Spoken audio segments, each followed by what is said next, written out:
Bonjour à tous, bonjour à toutes. Aujourd'hui, on va reprendre les séances. Aujourd'hui, la séance 8, et en fait, on va faire aussi la séance 9. On va mixer les deux ensemble. Séance 8, le gestionnaire de projet. Donc, on va voir aujourd'hui plus l'aspect humain de la gestion de projet, plus que ce que l'on a vu jusqu'à présent étant des processus, la partie un peu mécanique de la gestion de projet.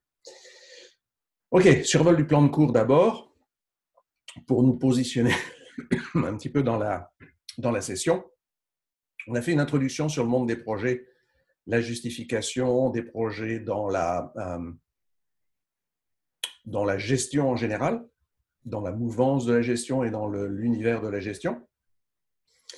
On a vu beaucoup de processus, des groupes de processus, le démarrage. On s'est appuyé aussi sur la gestion des parties prenantes et la gestion des risques, qui est importante dans la gestion de projet, puisque je vous le disais un petit peu plus tôt, le gestionnaire de projet est aussi un gestionnaire d'incertitude. Donc la gestion des risques est une dimension importante.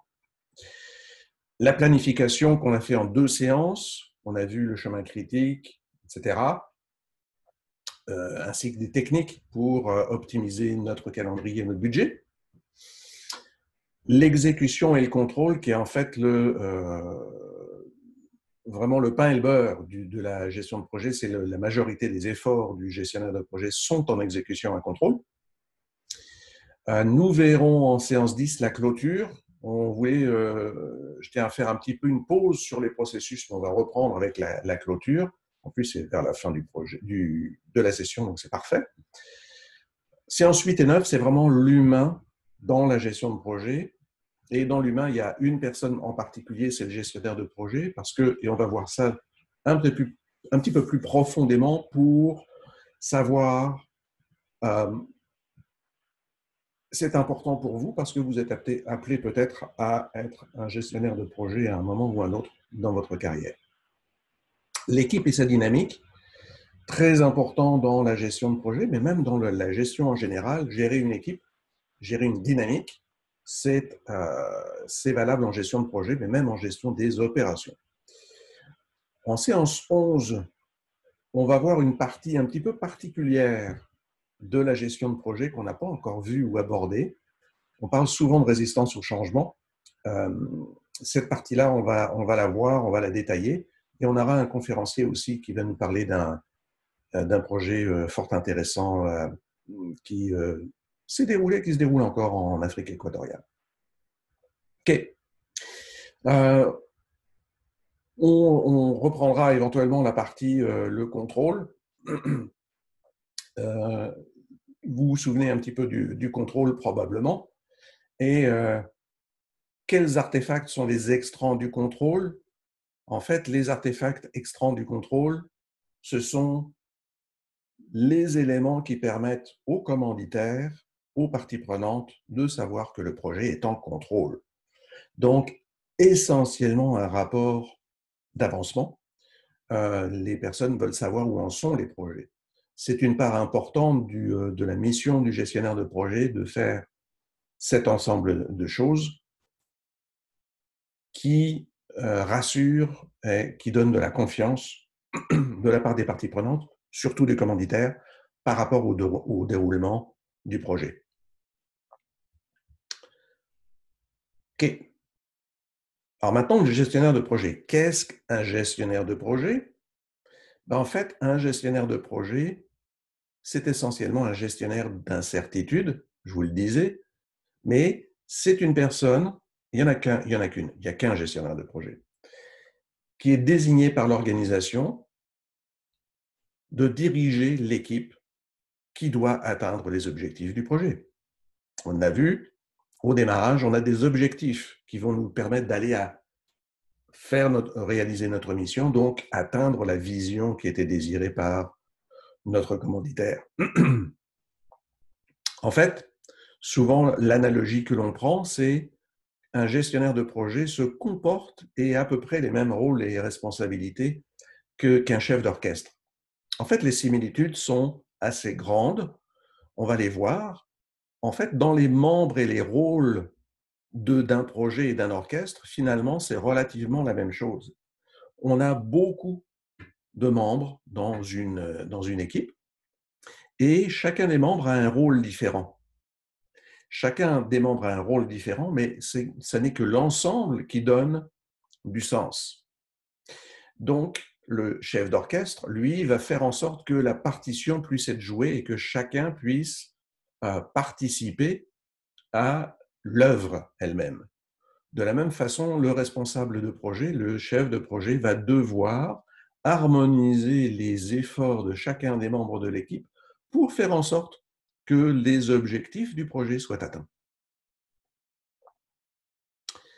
Il y a un aspect aussi responsabilité envers l'équipe, parce que le chef d'orchestre est responsable de ce que produit l'équipe, d'accord?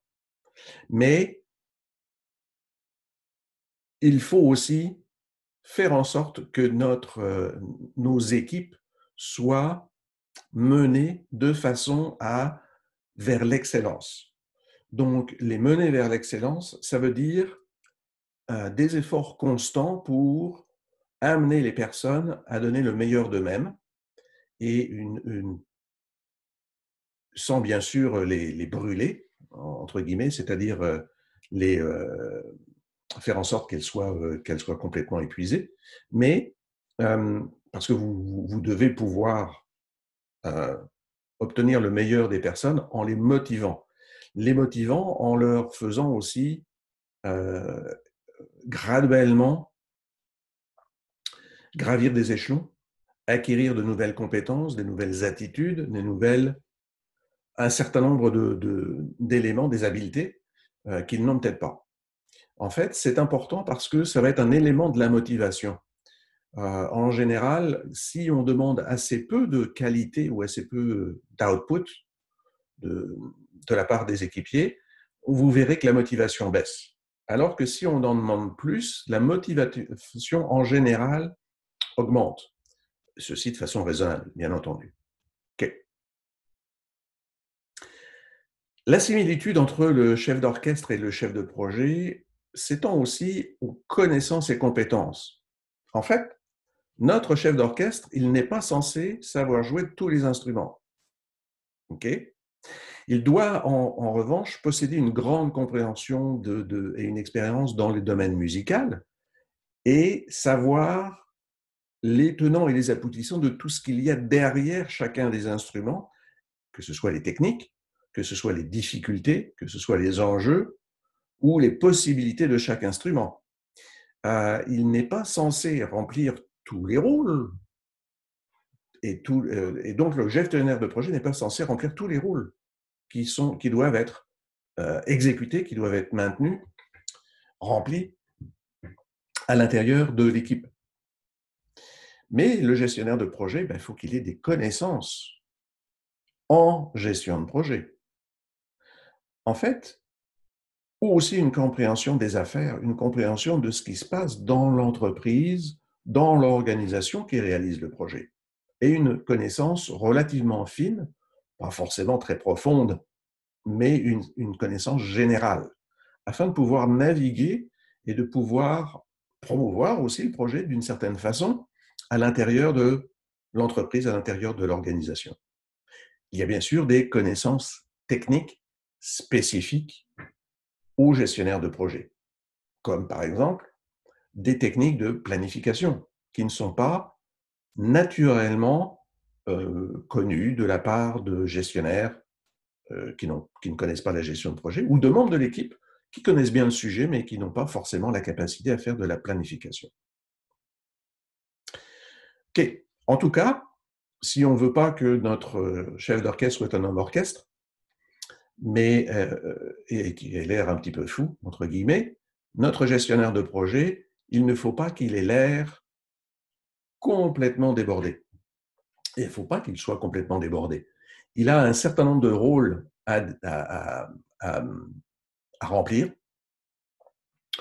Il y a le côté chef d'orchestre, bien évidemment, l'harmonisation de tous les éléments. Un expert en communication, parce qu'il va falloir communiquer beaucoup. et de la bonne façon auprès des parties prenantes. Donc, on va différencier notre communication. Expert en communication pour acquérir de l'information, la stocker et la rendre intelligible pour tout le monde. Le côté contrôleur aérien, en général, dans un projet, s'il y a suffisamment de membres d'équipe et de parties prenantes, il y a beaucoup d'informations, beaucoup d'événements qui se passent. Il faut être capable de réagir rapidement aux vraies urgences et de s'arranger avec ce qui est moins urgent. Le côté entrepreneur, bien entendu, il faudra trouver des solutions vite à certains problèmes qui sont posés. Donc, mener peut-être des actions rapidement de façon à maintenir les coûts à un niveau raisonnable, etc.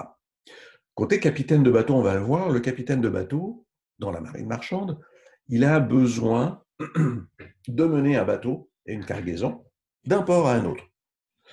Mais ça se rapproche aussi du chef d'orchestre dans le sens où il a la responsabilité de mener l'équipage à bon port. Et de ce côté-là, le capitaine de bateau, il a la mission de tout vérifier régulièrement l'état du bateau, l'état du projet, pour s'assurer que le projet puisse passer outre certaines difficultés, comme le capitaine de bateau doit s'arranger pour que le bateau soit en bonne forme, ainsi que l'équipage, au cas où il y arrive une tempête. On reconnaît un capitaine dans la tempête, pas quand il fait beau. Et le côté cheerleader, donc motivateur. Il est important que le gestionnaire de projet ait une motivation intrinsèque à faire ce qu'il a à faire, première chose. Deuxième chose, être capable de motiver les troupes, de rassembler, de motiver les troupes, tout simplement. Bon, je vous engage à voir la deuxième partie de la séance dans la deuxième vidéo. Merci, à bientôt.